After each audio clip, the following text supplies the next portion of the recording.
Assalamualaikum warahmatullahi wabarakatuh. Baik teman-temanku sekalian, di sini saya akan sedikit berbagi trik tentang permainan catur, yaitu trik 3 langkah mati dan mengantisipasi 3 langkah mati dalam permainan catur tersebut. Nah, untuk kelanjutannya mari kita saksikan.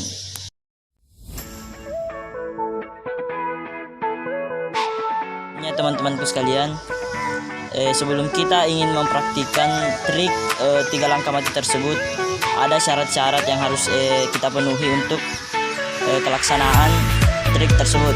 Nah, syarat yang pertama, teman bermain Anda atau lawan Anda harus pemain catur yang masih awam atau pemain catur yang masih pemula di dalam dunia catur.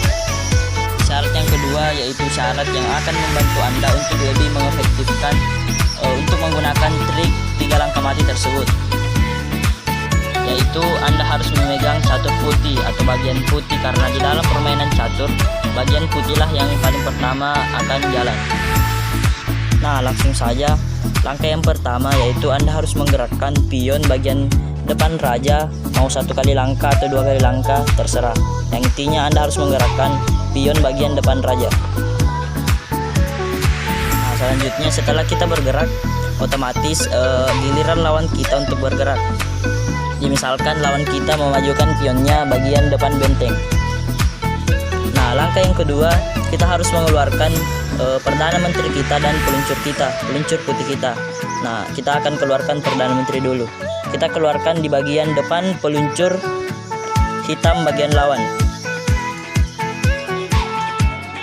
Nah, selanjutnya giliran lawan kita lagi untuk bergerak.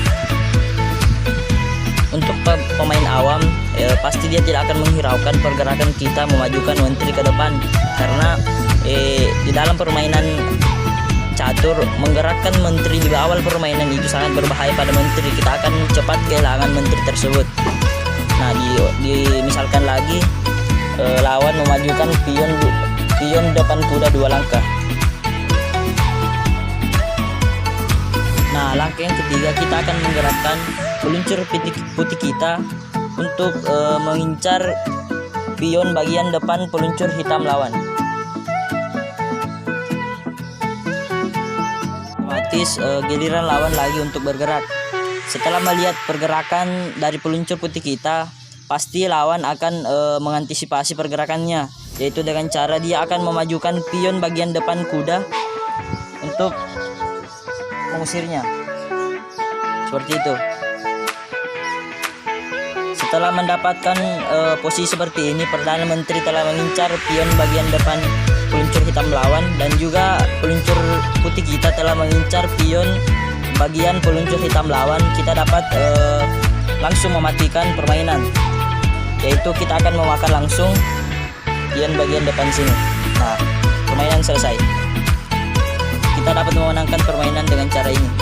Jadi seperti itu, tetapi sebelumnya ingat, trik ini hanya dapat dilakukan oleh ketika kita melawan para pemain awam dalam dunia catur, karena jika Anda melakukan trik ini dengan melawan pemain catur yang sudah lama berkontribusi di dalam permainan catur, pasti dia akan mengetahuinya, karena trik-trik ini yaitu trik dasar dalam permainan catur. Selanjutnya yaitu cara mengantisipasi pergerakan trik 3 langkah mati tersebut. Kita memiliki banyak cara untuk mengantisipasi pergerakan tersebut. Nah, jadi misalkan lawan telah bergerak bagian depan rajanya.